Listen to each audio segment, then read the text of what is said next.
Thank you very much, guys, for taking time out of your schedules to be with us today. Today we have the post-COVID playbook to actually figure out ways to collaborate. This week we have the freelancers and guys that have been in the industry, musicians, posting and bringing out information of how their lives have been impacted throughout. Just want to say a big thank you to the guys that were here last week. We got some really good feedback from the market, from the industry, from the AV family. Thank you very much for sending texts and stuff. Starting on the show, we have Stuart Kennedy, who has just recently joined GCC, Gulf Crewing Company. We have Romario Fernando, who is a live audio engineer. Matt West, a multi-talented musician, worldwide traveler. Ethan Curry, the 2019 audio engineer of TPME audio engineer. Hello, hello. How's it going? I'm good, man. How are you? Doing very well. Thanks a lot. So, guys, we obviously got impacted by this COVID. How you guys been keeping busy, Stu? Well, it's been interesting. It's been very challenging, obviously, for everyone in the industry. I think it's like nothing anyone's ever faced before. I think it's nothing like was ever planned for our summers. We expected a little bit of downtime, but maybe not until around now.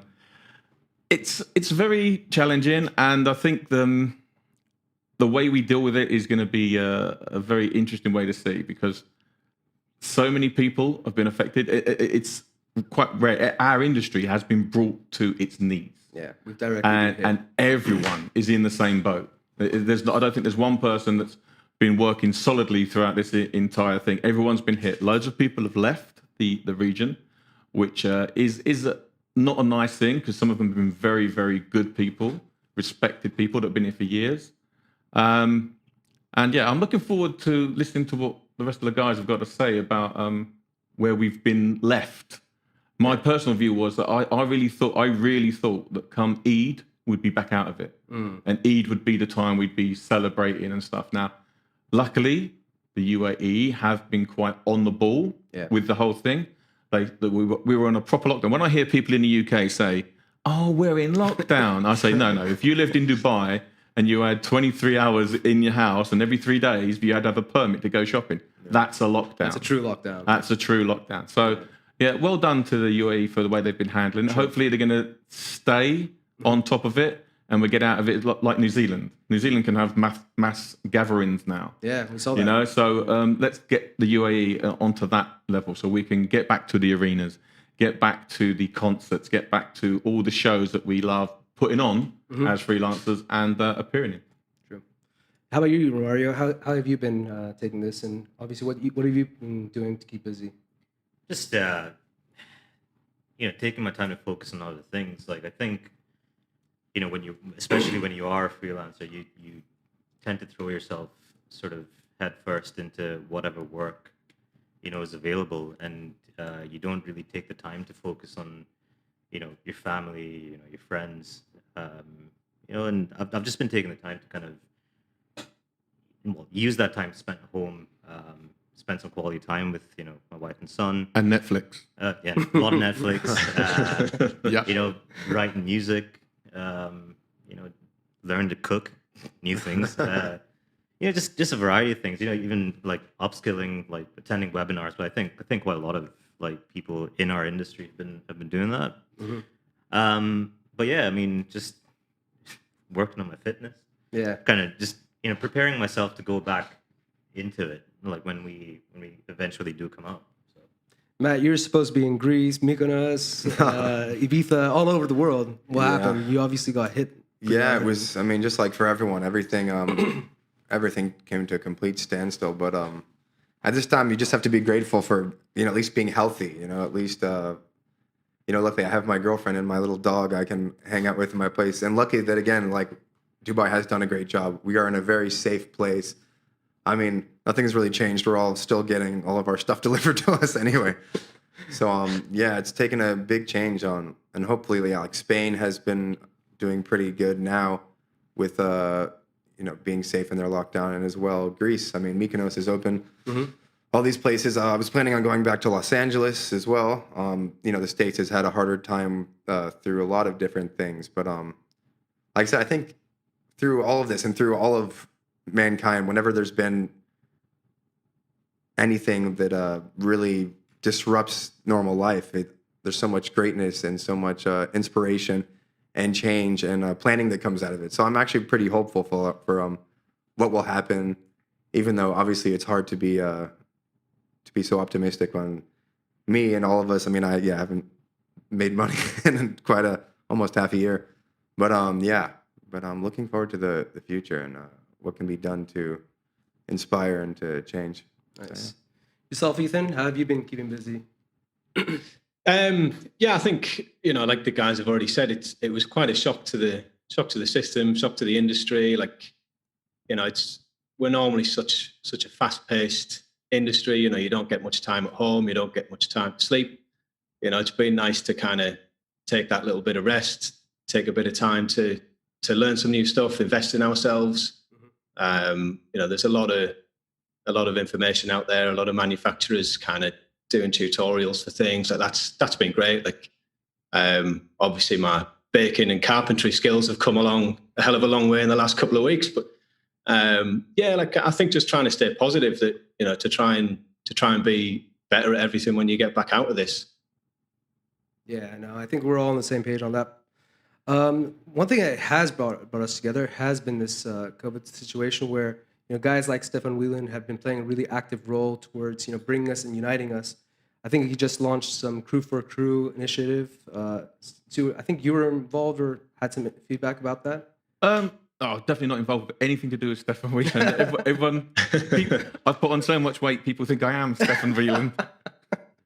Even Dana. But no, look, Stefan's been in the industry here a long time, and he is one of the senior members. He always takes a leading role in trying to get things going for the industry. He's had a couple of good high-placed jobs. So he had a bit of time out of the area as well, out of the region, or out of the UAE. But look, anything that can get our industry back to work, get our industry earning decent money. We know so many people that have just had their salaries, that they're all on unpaid leave for a certain number of months, or they're on 20% of their salary or 10% of their salary. The people that have got children and uninterested landlords are not doing great, So obviously the Crew for Crew initiative is, if you've got a job, rather than going to an IT professional to say, can you help me with my Wi-Fi, and spending 200 dirhams there, you've got a guy from the events industry that knows exactly how to do these things because they're doing it on site on a regular basis. It might not be their main skill, but give the job to your brother, to your sister from the events industry, from a point of view of it's a bit more solidarity, Yeah. So let's all help each other out as much as we can. So yes, Stefan's always been good at championing these causes. Yeah, really even nice. though he speaks with that accent. We also heard June, actually, from Eclipse, PSAV now, put in some initiatives. Romario, can you tell us a little bit more about that? Well, I only really heard about it sometime last week. Prior to that, like I was, trying myself just to, obviously there's a lot of people suffering at the moment. Yeah. Without, especially those without any savings. And, you have a lot of them out here, obviously not able to leave the country either and go back home. So I was trying to, as much as possible help, one person once a week or something like that.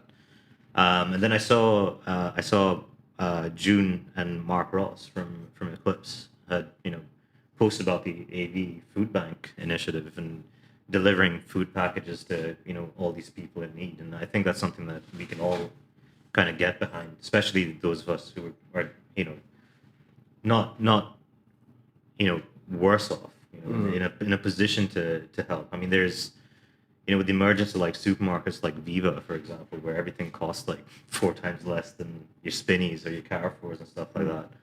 You can afford to go out and get things like veg and eggs and bread and stuff and help people go for another week. Yeah. That was Viva, VIVA? Yeah. Got you. Sounds good. Interesting. Write that down. Yeah. And I think Do you want to end this quickly so you can get out? Yeah, start ordering food. All the veg has gone otherwise. Well, I do have to say, the UAE government, as you said, Stu, has been doing a lot of efforts. They recently put this National Creative Relief Program.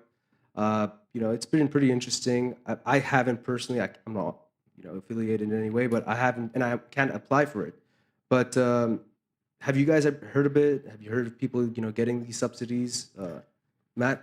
I mean, I've actually, all those things you said are actually really new to me. But the only thing that I heard of because I worked at Zero Gravity, and they were actually offering free meals to freelancer entertainers and medical staff. Wow. For anyone, which is because I think that people don't really realize that in the freelance game. I mean, before this, I was having 7 regular gigs a week, and that was 7 to more of my meals a week.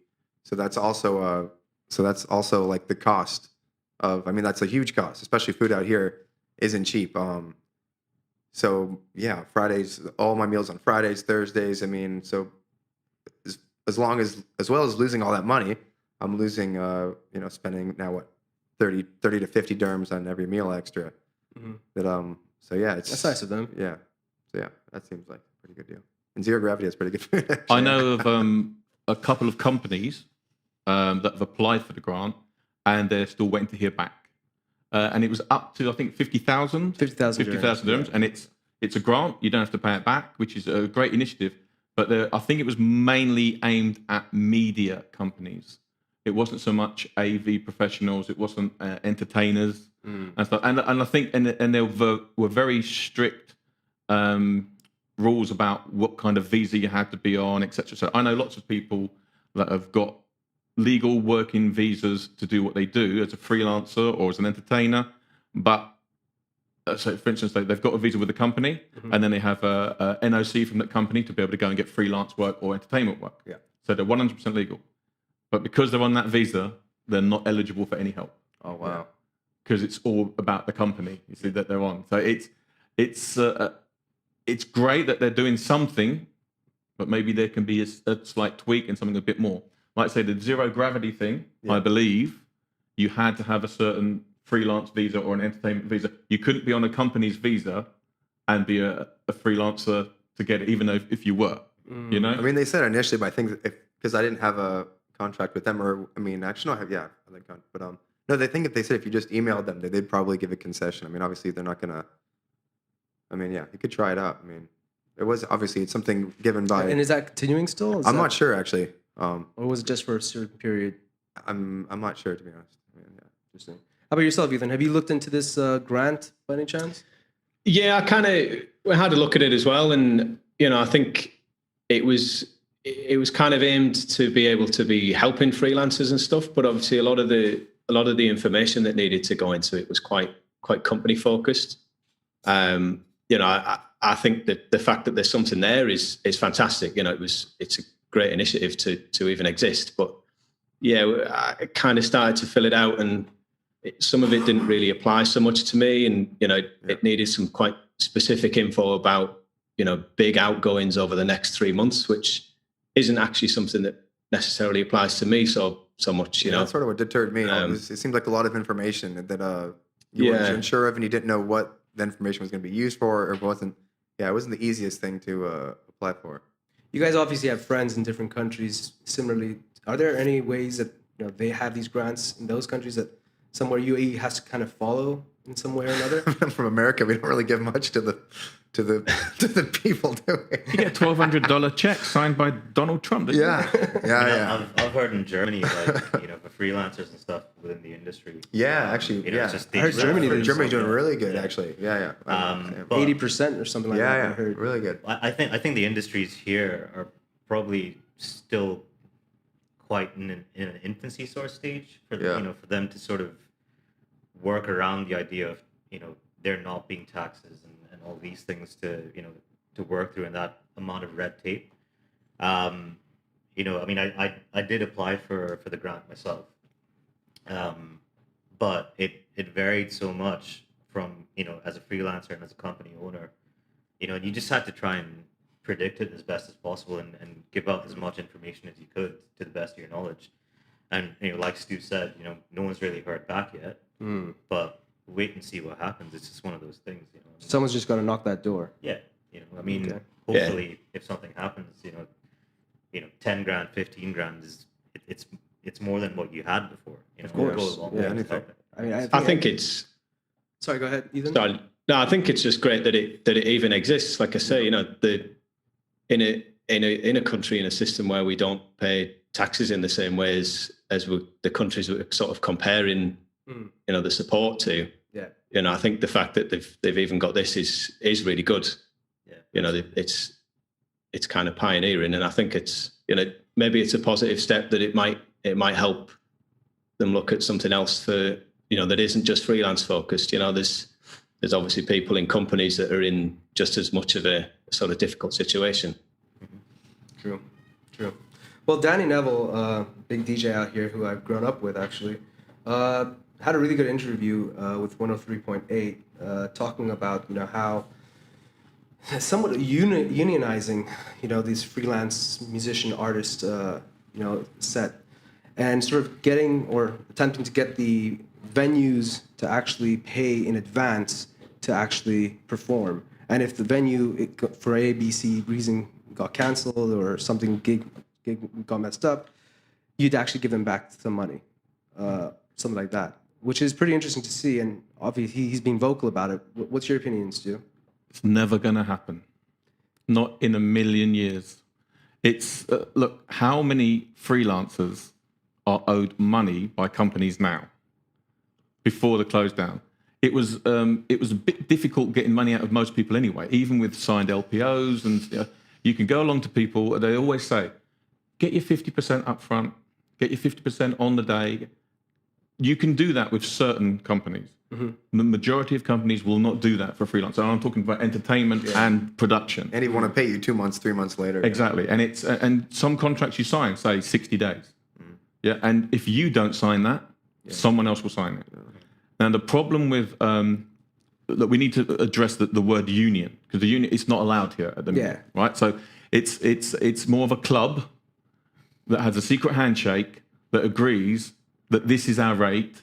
And this is, and you know, that's price fixing around the world. So it's illegal In other parts of the world. Yeah, over here it's called price fixing, and the big multinationals are so anti. No, they get done for it all the time. You know, it's like the Bank of England doing their LIBOR rates with all the other banks. It's illegal. So even if you had a gentleman's agreement here, there's always going to be one person that doesn't stick to it. There is always someone that will say, you know what, I will do that for 200 dirhams less. I will do that for 300 dirhams less. You know, the rate being 500 a night, yeah, I'll do that because I'm getting 5 nights out of it. And it's just the way of the world. People are like that. Not everyone has the moral integrity to stick to what they say they're going to do. And unfortunately, it is just the way of the world. You cannot have a set price, because there's always going to be an owner or an agency or an individual that wants more. It's greed. Someone's always going to want more. And I really do believe. I mean, when I was freelancing as an entertainer, I always set my rates. There'd be very small, numerous occasions where I would say, okay, for this one, I can do it for this rate. It would either be with someone that's booked me a lot, or someone that's paying on the day, or someone that's always paid up and just asked for a one-off. Now, I know there are already agencies out there now asking musicians to work for about 40% of what they were paying them before the shutdown. And this is agencies. Is that the venue? Well, this is an agency asking the musician. I don't know if the venue has gone to the agent and said, this is all I can afford. And the agent's put, obviously, I 100% agree an agent should earn money. Right? And for me, it should be anything between 0 and 20% on a job. If they were all doing that, I think it'd be a much better industry. Yeah, 20%. Usually people take a lot more. Well, this is the thing. And you know what? I've seen musicians that have been told, this is the amount for the night. And then I've seen the invoice that the agency have put in. And it's like, hang on, how? I've known some agencies earn 10,000 dirhams a month on one artist at one venue, Yeah. Yeah. and the artist isn't getting paid 10,000 dirhams. It's like, hang on, how can they justify that? Yeah. You know, so we don't know. We don't know if it's the venue. We don't know if it's the agent. All we know is that the person at the end of the line, the musician in this case, is being asked to work for 40% of their normal rate. So whether this is something that's going to come out and continue. Is that going to be like coronavirus budget? Well, yeah, but are people using it as an excuse, or is it really what's happening? Yeah, that's true. And we don't know that at the base end. Unfortunately, those musicians that haven't worked for 3-4 months, 5 months, they're going to consider it because it's money in the bank. And once you sign a contract at 500 a night or 400 a night, that's your rate. Yeah. You know, that's what you're going to be going out at because people know that's what they can get you for. And that's something I've tried to avoid through my, I was 8 years as a freelancer. I really did try to avoid sort of like lowering the budget. And I knew a couple of MCs and I knew a couple of singers. We always said, no, this is our rate. We'd always there would be 3 or 4 of us on the same job. And it's a little bit same for the companies, big AV companies. You know, you've got the PSAVs, you've got the Protex, you've got the CTs, you've got all these guys that are going against each other. Hopefully, they're going to keep their rates at a decent rate. You realize you can't work with this. Exactly. If they bring it down just to bring some money in, it's the industry will collapse. And what you'll find is all the good people that are used to a certain earning, and it's because of their skill set, they earn a certain amount of money. They're going to be undercut with less experienced, less capable people, and you'll find that the shows that we put on at the Do Arena, the shows we put on at Coca-Cola, that wowed the world when people come to see them, they're going to lose a little bit of shine, and that's when the industry will be in trouble. True. Wouldn't you consider? I mean, companies, you keep your price really high and stuff, or keep your price where market value is. Wouldn't you be nervous about European, U.S. or international freelancers coming out here and undercutting you guys? Well, yeah, of course. And as we've mentioned, there are certain companies here now that have had takeovers and mergers with European countries and US companies. Those guys have got staff and they've got a season. And maybe the winter season is not so busy for them, or maybe the summer season is not so busy for them, and it's going to be busy here. Now, if a freelancer is charging, let's just say 1,500 a day, that's about just over 300 euros a day. Yeah. 300 euros a day. Somewhere there, yeah. If you're working at a company in Europe and you're earning 1,500 take home or 2,000 a month, hang on, doesn't that make sense for those companies in Europe that now have a merger or own companies out here to send those staff over here to work and get Middle East experience? I mean, I know for a fact, obviously, it's happened in structure companies. I used to be part of Wicked. Wicked were taken over by GL Events. Now, Wicked didn't have all the staff to go over to Taiwan and put on a massive golf course, a golf event, but they pull all their resources from around the world and they get all their structures there, they get all their staff there, and they are able to cope with these massive events that they wouldn't be able to if it was just the staff from this area. Now, of course, AV companies, event companies are going to do the same thing. How about as musicians, Matt? I mean, how have you guys sort of tackled this? I mean, to be honest, there are some groups like sort of I'd say like the more frequently working freelance musicians. We do have groups, like we have a saxophonist group. We talk about the rate, saying, hey, this guy's offering this is ridiculous, don't do this. Because we all believe we're on the same platform. Because obviously everyone, especially when it comes to an artist and musician, people are better, but not really. Everyone does something different. Everyone offers something else different. It's being an artist is something that's not so easy to pinpoint. But I mean, I can remember 3 or 4 years ago when I came back, because I used to generally don't spend my summers here. I came back and I had no apartment. I lived in a hotel in Barsha, and I had no gigs because I kept my rate for 2 months. It was from September, October. Yeah, it was whatever it was. I didn't change it, and I just didn't take jobs. And there was no COVID, and I didn't work for 2 months. But I knew that would be way more important to me and to the surrounding of all the the environment of the entertainment company to just not do it. And then after that, all those people that did take less,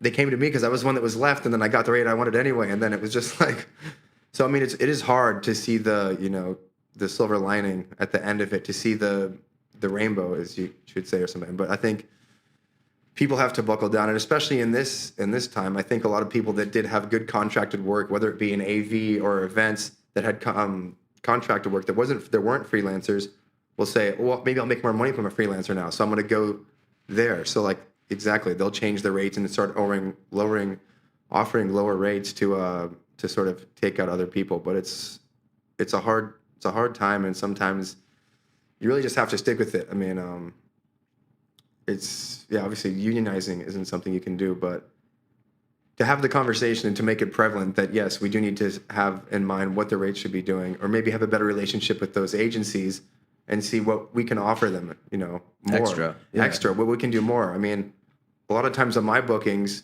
my residencies, like I was saying before, like I a lot of times give back. I mean, I'm booking for the places I perform at. Gotcha. Many of my venues on a given night, on average, a month, I probably book 50% of what I'm even paid. So that's incentive for them.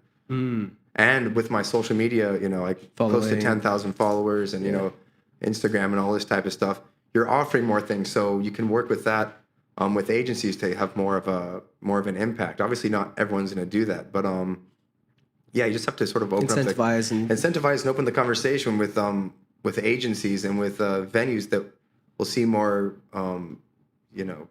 use in what you can offer as a specific market. There's some people that have, maybe more Russian followers and Russian people that they could bring in, so they'd be better suited for this, and they can use their sourcing for that. Or some people, go with the English crowd. So everyone at this time really just has to, I think, look at what they have to offer and sort of utilize that and add that value, because that's basically all we can do now, is bring added value to what we have been doing. And it's a time we all have to grow and sort of look inward, and then by doing that, it'll sort of, everyone can try to stabilize in their own little ways. Obviously everyone's happy with different things, but true.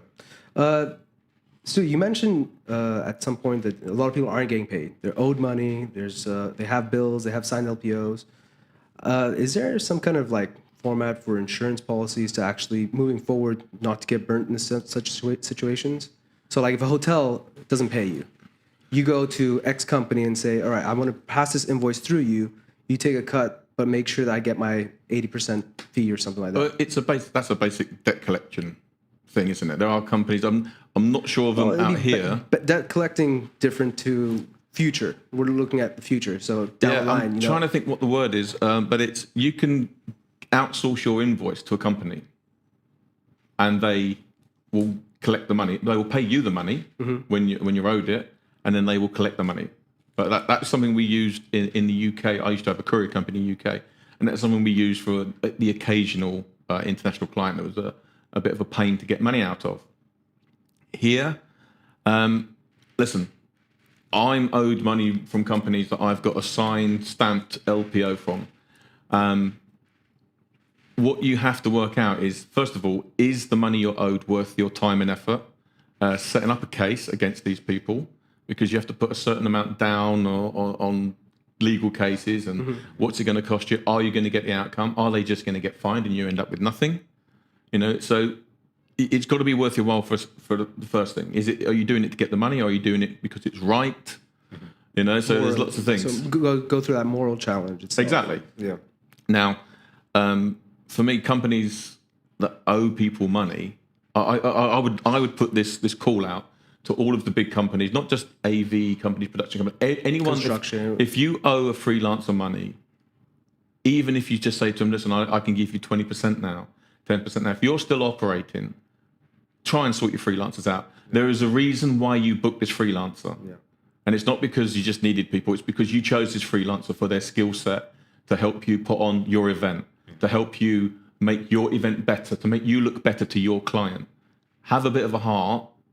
Look after your freelancers. Now, I know there are big companies that their staff are all on, let's say, a small percentage of their salary or on a zero wage.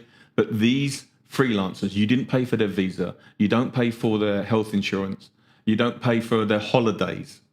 You know, these guys are literally there for you, costing you nothing but their daily rate. And if you've taken their daily rate away, you've really sort of like left them in the lurch with nothing. True. Well, I mean, a lot of the people in our industry do send money back to our families and, you know, support the support system around us. So, yeah, I mean, I'm completely on the same page as you. You know, try your best to take care of, you know, the community that you've actually hired.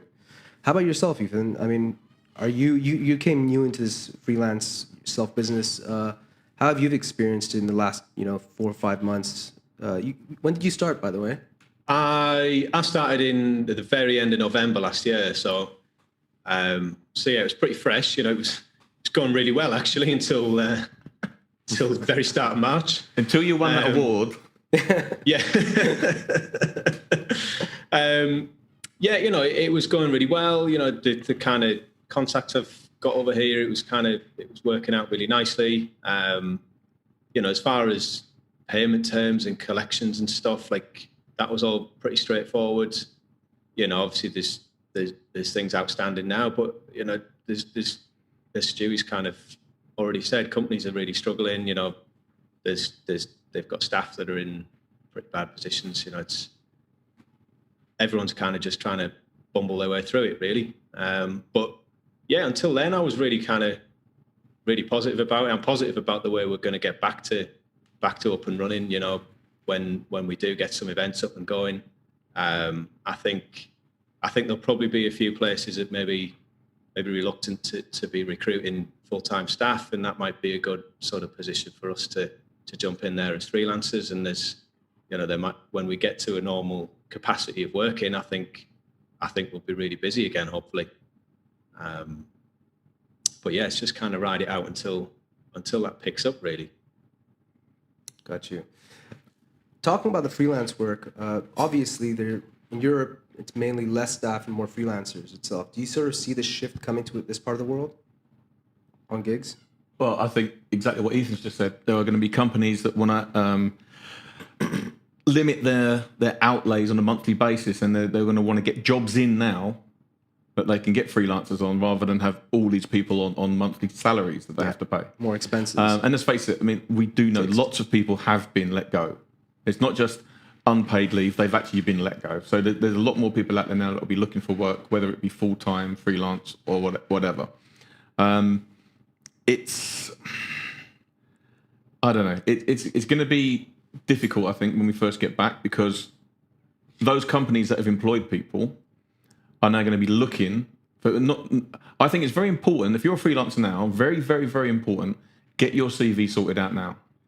Any skill sets you've learnt during this downtime, get them on your CV. People don't know about them yet. They haven't seen you at work for 5 months. Get everything down, get your name out there, and get noticed.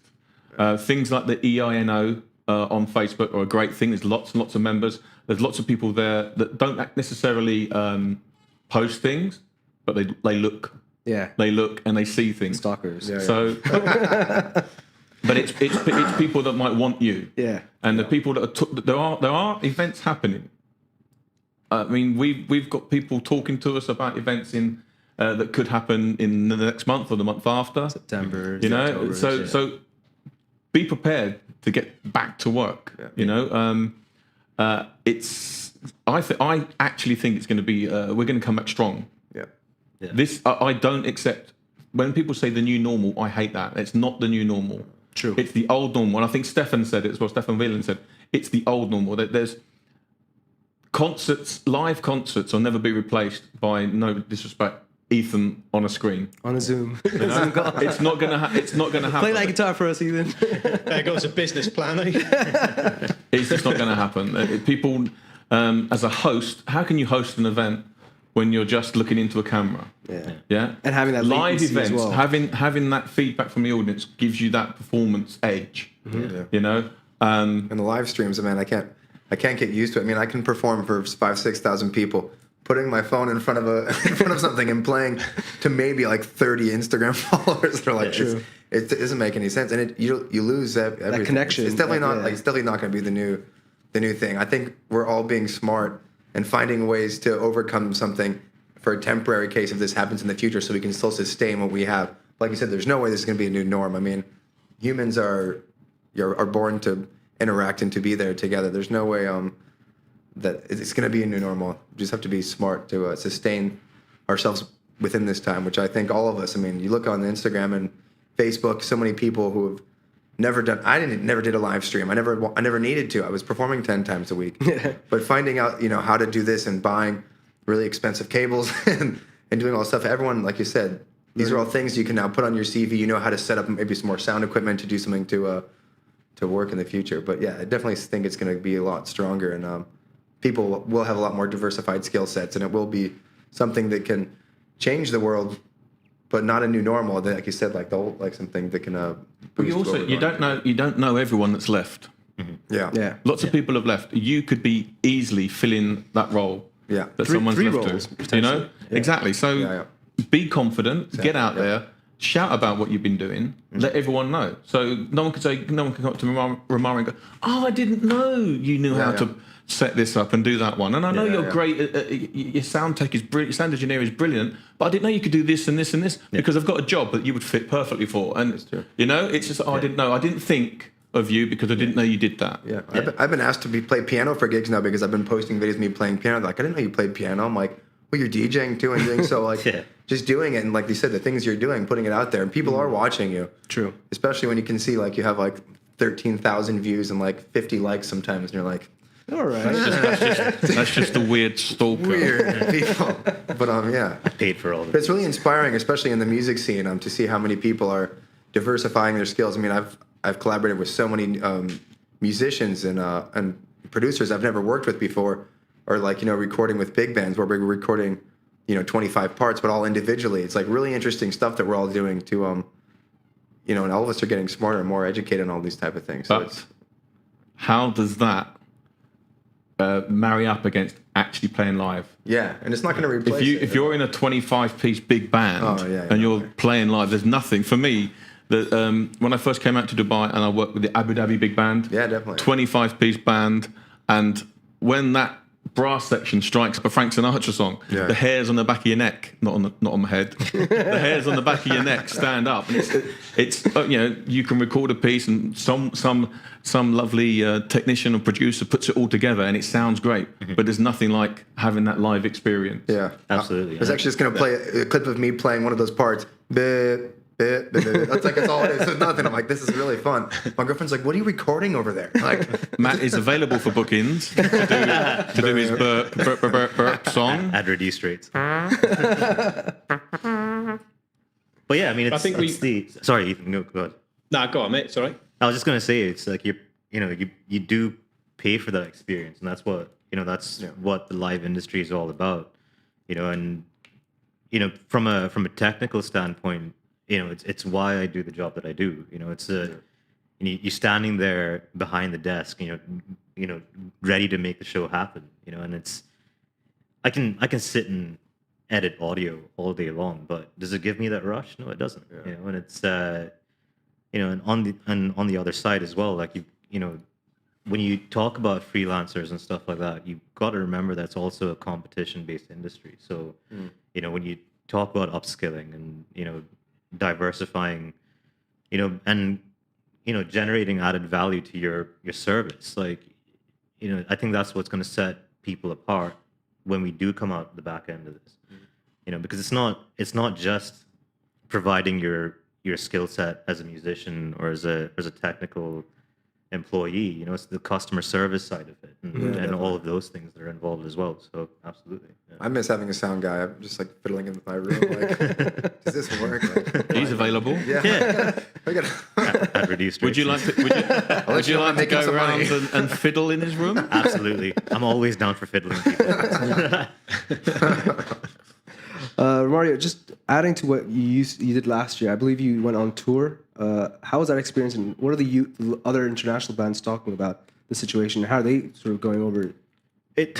The situation varies from country to country, and it all depends on how it's been handled across the world. I mean, you do have to put your hands up and say, like, the UAE has done a pretty good job When you look at the testing rates versus the case positivity out here, it's mad. And I read something the other day where they were talking about testing the entire population here, which is incredible. So it means that we're going to get back to our normal quicker than everybody else. When I was doing Sepultura last year, they were great, and they just put out a new album, and they were looking at touring the States and Europe and stuff like that. But it's all been put on the back burner because all those countries are suffering at the moment. You can't go into that full-fledged at least for until the end of the year, or maybe even into next year. Whereas Dubai, because of the way they've handled it, or even your New Zealand's or Vietnam's or whatever, like they've handled the situation really well, and going back into a normal quicker than everybody else. You can see it happening, absolutely. And we, as AV guys, we were talking about, if we can manage to hit back in September, that'll be, ideal. Obviously we missed our March and April, but we're used to the summers being quiet anyway. Slow months in the summers. Yeah. It was even worse that it happened a month before Ramadan, and it was like, usually it's like, okay, Ramadan, then this is gonna happen. It was like, oh man, yeah, Because everyone sort of is expecting this. yeah.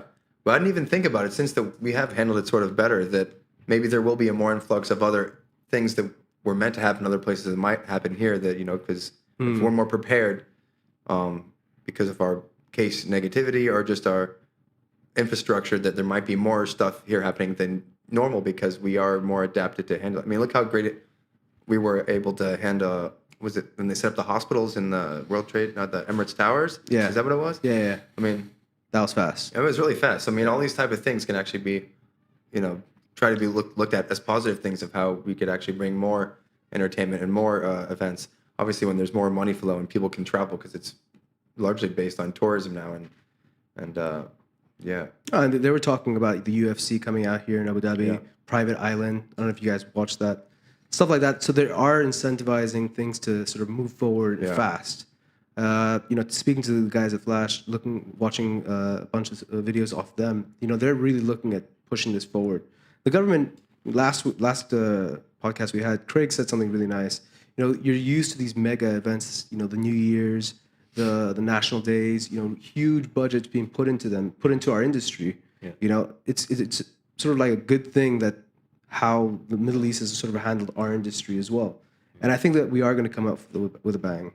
Yeah. So, Stu, you mentioned GCC. You recently joined GCC. Yep. Can you explain to us the time, what you guys are looking at doing? Obviously, there have been quite a few sad changes over there. But what is the proposition now? Is it going to be business as usual? Are you looking at developing it, enhancing it a certain way? Can you please? Well, yeah. Look, obviously, everyone that works in events would have at one stage worked with Nigel. Nigel Beaton, who founded GCC, 12 years ago? And the influx of good wishes and love that everyone on the team has received has been really overwhelming, and it really is nice to know that we're moving forward with Nigel's legacy. Karen has stepped in to run the company now. She's got the same team, and we are telling people it's business as usual. We're back. We're strong. We didn't go anywhere. We're ready to get on your events. We're ready to bring in your freelancers. We're ready to bring in your crew.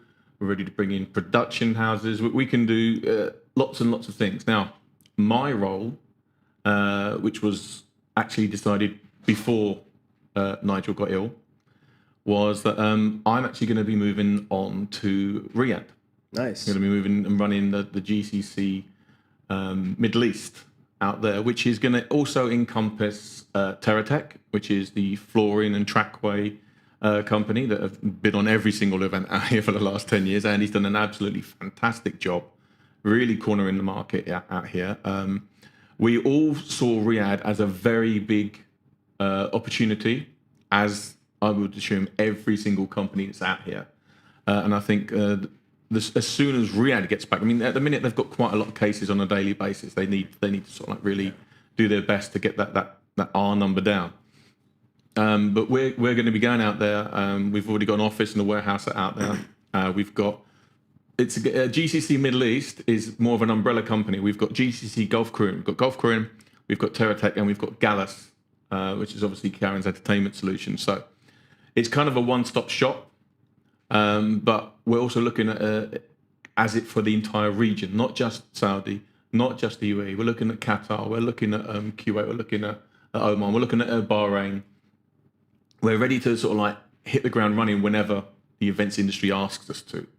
Asks us. So now again, we have had lots of inquiries about stuff, which is why we're quite upbeat about what can happen. And again, one thing I'd say to the freelancers that are watching this and are out there, get your CV sorted out. Send it on to myself or Karen, and our email is Stuart, Stuart, at golfkorean.com, or Karen, Karen, at golfkorean.com.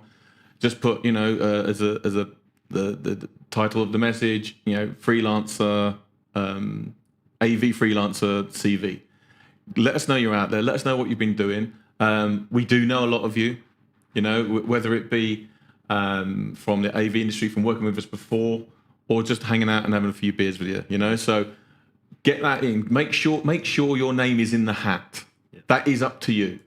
Don't just sit back and wait for a call, because the people that are going to be proactive are going to get the calls, Absolutely, yeah. Because they're there, they're in your mind. We don't know who's left. We don't know who's here. We don't know who's gone to the States, gone to Europe, or just doing nothing, waiting for a job. We don't know if you've left a company recently and you're available for us, and we'd always like to use you or something. So just get your details to us, and not just to us. To get your name out there yourself. Work for yourself. Be proactive. We got some questions online. Sam Al-Hadi asked, why don't you guys establish an association to take care of artists in this region? Is that something you guys would be keen on building? I mean, it's just another word for we were talking about. It is, but then you've got to think like, what have the agencies like ILEA? Yeah, that's what I'm looking at. What power have they had, and what have they got done? Yeah. For the artists and the members that they have, what have they done? What they haven't got any gravitas. I mean, I don't want to say they haven't got any gravitas, because they have. They've done as an international stuff. Yeah. But in terms of, let's see what we can get from the government, etc. DTCM tying up. That's a big thing. I think we should definitely talk about is the DTCM, because that would be huge. It's obviously a huge cost for anyone that's putting on an event, and for any individual. When you're paying a fee that's as much as how much one of the entertainers costs or someone else costs, and the amount of time it takes also to put around the amount of admin it does, it'd really advantageous for them to. That was one of the propositions that the ILEA was talking about, basically waiving trade license fines and that type of stuff, visa renewals. But yeah, especially when events are bringing in billions, I think over $20-something billion a year. Yeah. Why tax that? Yeah, why? It's already, and it's. Well, the government need to make money somehow. You don't get taxed. But the thing is, sorry, just to add, I think this is a sore part for me, because I'm all about the creativity, letting people, free speech, and you're just basically taking that away from them. Yeah. You're taking away what right they have to perform. Yeah. Go to Italy, go to Santa Monica. Yeah. You're just walking down the street and you're just having these awesome musicians play. Yeah. And if they would just see it as, since those people aren't there, it's not attracting the same people. The whole reason why Dubai is what it is because it is a place of so many people can open businesses, so many people can, show their talents and stuff, and they're bringing people from all over the world. And if they waive that, which whatever, sometimes it's what, 1,000, 2,000, depending on what your licensing is, you're going to attract people because that's happening. If you're going to go, people are going into brunches, or going to go to some of these big clubs. People are going to brunch at zero gravity, and there's no DJs, there's no entertainment, there's no anything. That loses the whole attraction. All of a sudden, if they're making money and all of a sudden their revenue is up 400% because there's more people to see these things, they're going to take a cut off that. What's the 2,000 dirham for a 3-month permit for a musician to play? True. And instantly it'll give incentive for the venues to start hiring people again, for all of us to start getting back on track. So that's something that I think we need to talk about. Someone in DTCM. Yeah, someone in DTCM to be listening to us, basically. I did a live stream for them through Dubai Calendar, and they just like promoted me and stuff. But I was like, okay, well, you know, I paid. So you didn't call them out. I was like, yeah, I think I paid for a lot of licensing in the past. It was like, I think DTCM want this place opened up as quick as possible. definitely, yeah. Yeah, Is it- because And it should be that they should be saying, okay, if restaurants are operating at 100% capacity, there's no reason not to have live entertainment. Yeah, it doesn't change it. Yeah, it should. And they should make that announcement to say, okay, all venues can have live entertainment but now. Stu, it's that fee. But it's the fee for the venues. The fee is the problem that we're talking about now. Because the privately owned businesses and venues that are applying for these licensing. I mean, you know, especially the spectacles of brunches now. They have DJ, you know, saxophonist, then a violinist, and then like some jugglers. I mean, I work with some of the biggest brunch like companies. They put out like these big things, and their expenses are huge. And even before this was happening, they still wanted to cut our rates because they still wanted to offer something new.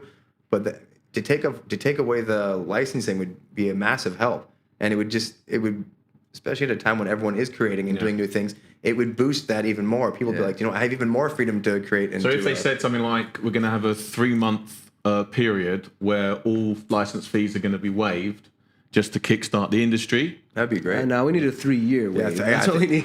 Yeah, I think it needs more than 3 months. Yeah, but I mean, you have to be realistic, like Realistic, you say. So if they're used to this venue, if they come up with let's see you through summer and allow you to get work as a freelance musician, Yeah. etc., then that would, because I mean, we have been talking about AV and production people, but really the musicians, Yeah. the artists themselves, Yeah. you know, they've spent years honing their craft, same as the guys in the audio industry, in the video industry, and they really have been the ones left without. Yeah. And You know, there's- with no support, and it's like, let's get them back working. Let's get the really good pianists. Let's get the quality guys back into the bars and clubs, and maybe not DJs, but you know, but you know, let's get people working, because this is the thing. Once you're working, you have more money. Once you have money, you spend in the economy. Yeah. Yeah. You know, You need to stimulate the economy. Exactly. The only way to stimulate the economy is to have these cuts. You know, like these landlords are telling us, yeah, when your license renews, you'll get a 20-30% cut. That's not helpful to a business. That's not helpful at all. I need it now to maintain my business in the next 3-4 months to eventually be able to continue hiring and continuing growing the business itself. yeah. Yeah, no, it's been a challenging one. We definitely need to get into the DTCM's head and explain this to them. That's definitely one of the biggest things. Is it the same cost for one-off events as well? No, I think Matt, you should. Yeah, know there's better different. than- I mean, yeah, there's there different are costs rates. for like there's certain licensing are 3 months like at a residency. Some are 1 month. Some is different for, you know, obviously there's licensing for everything, whatever you have to do. I think there should still be licensing, just waive the fees or something, or have some type of rebate back or some type of VAT rebate or something for it. I mean, just something that causes some stimulus. So all of these smaller or big venues have some incentive to do it. I mean, Ruya closed down. That was a great restaurant in Grosvenor House, and I played there for years. They just completely closed, and that's an international brand. They have one in London, but they just closed because they couldn't afford Maintain anything. the costs. Yeah, the cost of anything, like even the rent in the Grosvenor House, the rent of anything. And it's just the licensing needs to be. Yeah. On average, I mean, we actually got a couple of artists for events that we had, you know, internal corporate stuff. It was around 1,500 to 3,000 dirhams, somewhere in between that bracket. Yeah. And that was just one gig. Yeah. You know what I mean? And sometimes and they didn't even pay me. Hey, no, but it's also you got headphones. but sometimes there's also things where I'm playing saxophone or that I'm DJing, but I can't do both. It's a different license, No. and it's like, come on, how is this being advantageous to anything? So they're gonna try, like, you know, venue's been like, wait, were you DJing last night? But you just have a performer license, not DJ license. It's like, Oh my god. it's like, so what? They're just trending into this to dish out another 20 grand fine. It's like, come on, let's be a little sensible about like what's going on. I mean, everyone in the world knows that Dubai is based around entertainment, big events, big shows, and there's no reason to stifle it for what, 1,000 dirham? I mean, 50. This is ridiculous. I mean, I understand the big concerts. I Yeah, understand the Yes oh, yeah. Arenas, those ones completely. All right, you know, taxes, big artists, huge fees. Definitely. But when you're talking to the little guy that's looking at making 1,500 dirhams, Yeah. the venue is going to be pushing out around 3,000 to 4,000 dirhams, somewhere there, Yeah. just for an artist. I mean, it makes it hard for the venue as well and the business. Yeah. and then they don't attract as much business because the people then, I mean, you go there, I mean, like, Yeah, it's a vicious negative cycle. Yeah. Whereas, you know, like I said, go to Santa Monica, go to Italy, go to Greece. Yeah. you walk down streets. I mean, think about the marina. Yeah. You know, walking down the marina and you have these musicians playing Yeah. some really good music. I mean, some of them. There should still be licensing. I think there should be licensing, just the fees. I mean, like when I lived in New York from 2005, 2011, in the beginning you could play in the subway. It was fine. You didn't need a license to do whatever. But then there was auditions. You know, there were auditions. You have to play in the subway in New York. You have to audition 100%. What? Yeah. You have to audition. And then you had to pay a fee, which was like $100 or something to get the license. I mean, that's also been 10 years ago. But so that type of thing could work, where they could be, you know, like, because you don't want some annoying guy just like playing. But $100 to play. It's nothing for licensing, for keeping it. I would do it if it gives me a place to play or something. It's fine. Yeah. I mean, sure, there should be licensing, but it's about how you go about it, and Not just taxing it. not just taxing. It's like, yeah, I mean, yeah, I think the great part of us having the time, you know, through COVID is, you know, for us to be able to have these conversations, because as I was saying earlier, you know, I think a lot of our entertainment industry here is still very much in its infancy compared to the rest of the world. Oh yeah. So, you know, you're looking, you know, if the, you know, DTCM and stuff are willing to have these conversations, there's so much valuable input that, you know, a lot of us involved in the industry can put in. If we can have that back and forth and have that conversation and bring these things to the table, I think you will see a shift in culture, and I think that's what's required. True. So, Well, one part of the industry itself, not directly dealing with you guys, but one part of the industry specifically for the AV guys that is still continuing in our line of business is basically the install market. We've actually created some a page on our website which allows, you know, freelancers to put in their CVs as well up there, so we can actually push this towards you know, the integrators, the guys that are actually installing the lights, the video, the sound in these new clubs, in these venues and stuff. So just check it out. It's on the website if you guys are interested. Yeah. We'd love to partner up with you, Stu, in any way, shape, or form. Let us know. I mean, again, we're not an agency in any way. We're just trying to push these guys into this direction where there is some kind of business out there. Obviously, I don't know the pay grades. You know, we're not even getting involved. It's like, hey, here, client, if you need extra support, instead of bringing a freelancer from Spain, Germany, wherever you want, this guy over here doesn't have a job. You know, give him some work. You know, you guys negotiate. They'll have the skill set I think there. the good thing about GCC is that we've been established long enough, and we know the market quite well. We know the people quite well. But of course, people are arriving all the time. People are leaving all the time. So update your CV, get it off to us. Let's see if we can help you out. You know, because you help us out as well. Of course. You know, we want to get the cream of the crop to make our events great when we're asked to bring people in. So Of course. you know. Look, we're all in this together. That's ultimately what it is. You Although know, since Ethan won his award, his rate's gone up. has it? Has it, Ethan? I didn't know that. I don't know what you're talking about. friends and family rates, man. No, I think like you say, you know, the thing is to make sure people know that you know you're still around. You haven't had to go back home or whatever. You know, there's plenty of people out there that obviously unfortunately have, but there's obviously a few that are still sticking around. It's good to let everyone know that you are. And yeah, just I think as Matt was saying earlier, sort of try and stick to, you know, stand up for your product and the value of it and your skills. You know, and it's going to be probably a challenge as there's a lot of people looking for just any kind of work to you know, put a few quid in the bank, understandably. So I think that's probably the most challenging thing that's going to come out of it when we get back up and running. True. But hopefully there's just a load of work and we'll all be Flat out. happy days. Well, guys, I'd like to thank all of you for taking time out of your schedules. It's unfortunately the end of the show. Really appreciate your time. Hopefully, It's been a pleasure. Yeah, thanks for having us. Yeah, thanks. Absolutely. Feel free to, you know, pass this link to other people in the market that might find it interesting. I think We've enjoyed being here. cheers. Dude. We've enjoyed being here. And, you know, like I said, let's get it out there. Like crew for crew, like you said, let's promote that. If you've got work out there for people that you'd normally use a different service for, and you know there's freelancers out there that can do it and help you out, look after your brother freelancer, from the event industry. Let's help each other out as much as we can. Absolutely. We actually have a late question before we end from Ed Rojas. He's asked, how will the 15% VAT in KSA affect the UAE-based agency freelancers' day rates if and when the gigs do start? And will there be any effects on freelancers from the UAE at all? To be honest, I think that when VAT came in, everyone just added 5% to their charges if you're VAT registered. Yeah, definitely. If you're not VAT registered in KSA, how is it going to affect you? You know, at the end of the day, whatever we do on an event, the client gets charged the VAT. Yeah, You know, end user. It's the end user that takes the VAT. So I don't think it's going to be. It's going to add to people's budgets. You know, who haven't budgeted for it. If they've all done all their workings out on 5%, and they've got contracts signed in at 5%.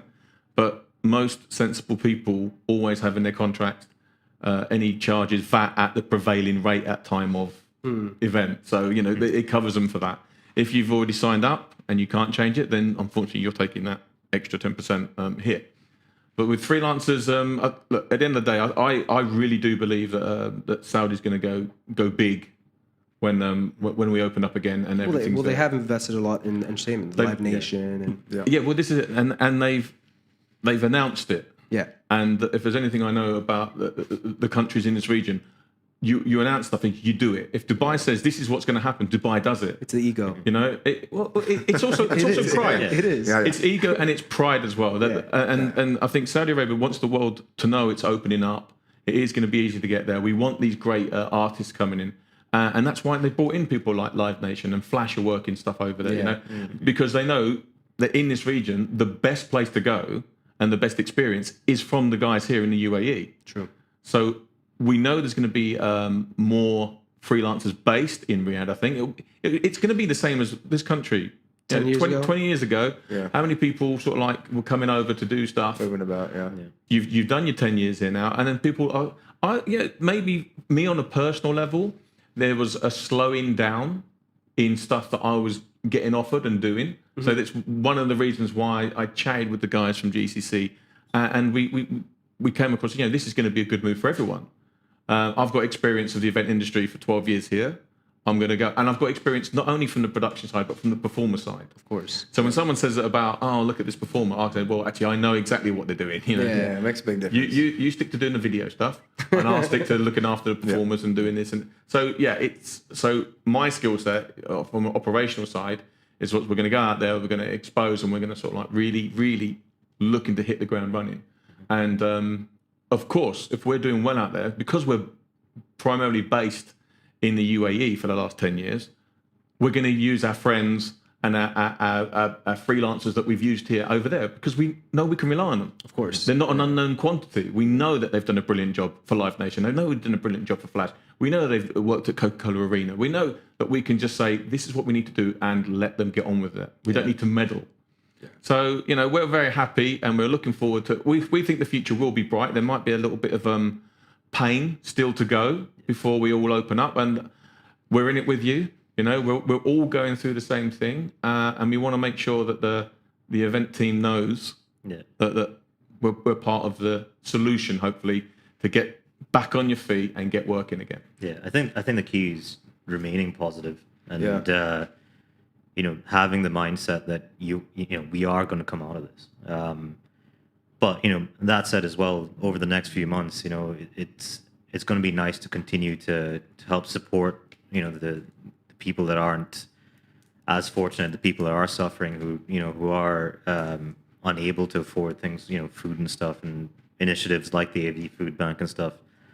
You know, whoever, you know, those of us that can afford to help bit by bit, just At this point in time, pushing it all together. Yeah, you know, every little bit helps. Yeah. Every little bit helps. So. Well, we do have a very bright future in the next 24 months, you know, with all the major events that are happening, expos around the corner, the World Cup, the G20 in Saudi.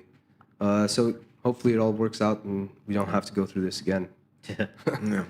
Thanks a lot, guys. That's the end of it. Thank you. Really appreciate it. Thanks for your time, Ethan.